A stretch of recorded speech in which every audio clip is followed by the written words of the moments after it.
Hi guys, welcome to The Bias. I'm Verocious and today we'll be looking at yet another very interesting aspect of success, and that's Success Predictor. I think that's about the 6th video I am making on Success Predictor.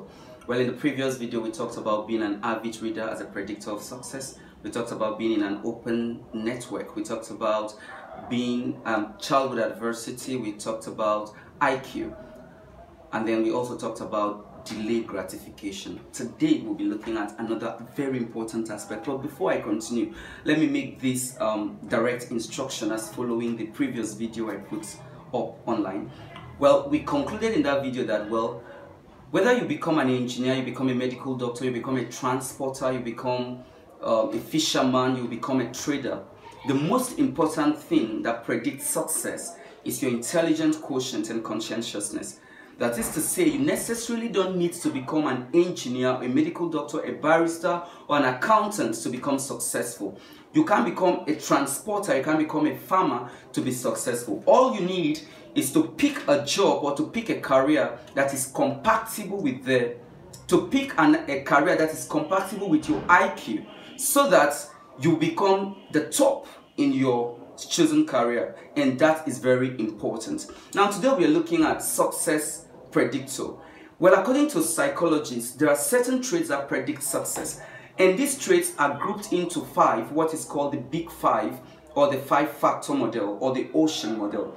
In this ocean model, the O stands for openness to experience, C stands for conscientiousness, E stands for extroversion, A stands for agreeableness, and N stands for neuroticism. Now, of these 5, there are 3 that mostly predict success, and these are conscientiousness, agreeableness, and neuroticism.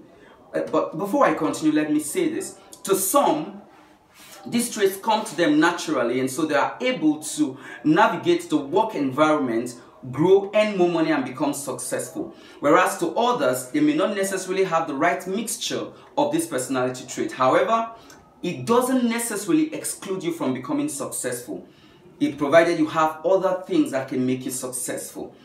But this video is important because it will highlight certain area you need to work on. The first one we want to talk about today is conscientiousness. Conscientiousness has 2 attributes or 2 characters, and these are industriousness and orderliness.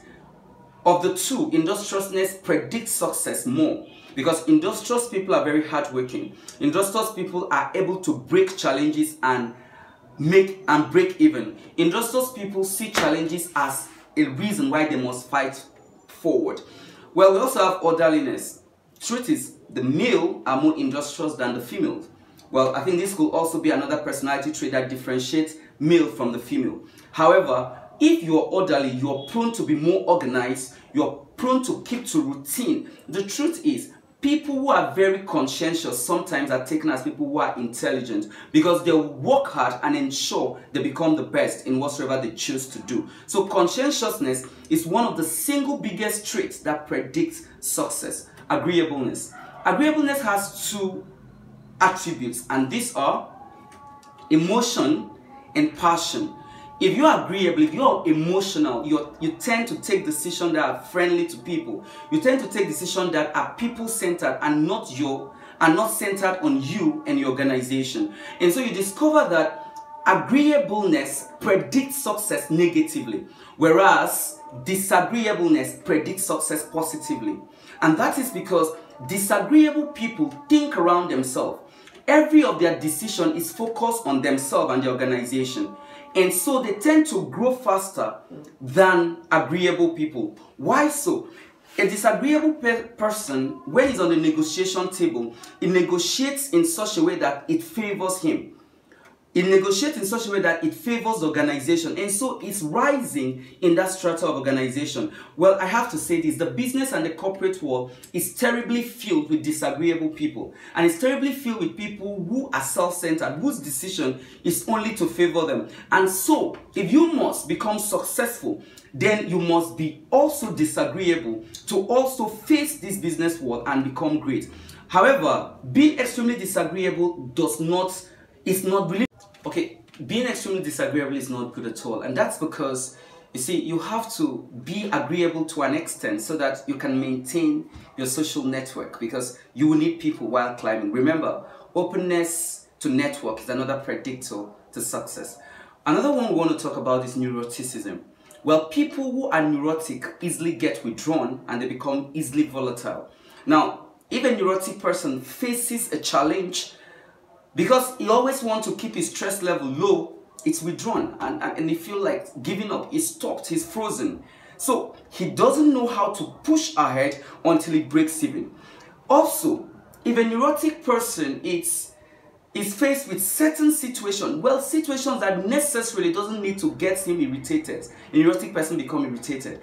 And once irritated, he doesn't know how to stay calm. His decisions are not rational, they are sentimental. So you see, a neurotic person most times does not have self-confidence, and these attributes predict success negatively. Well, we also have to mention the other two, that is openness to experience as well as extraversion. Well, openness to experience, well, if you are open to experience, then you will be creative, you will be curious, you will want to learn, because high openness to experience ensures this. But you are low in openness to experience, then you will be reluctant to change. You will not want, you will resist new ideas, and above all, you will not be imaginative.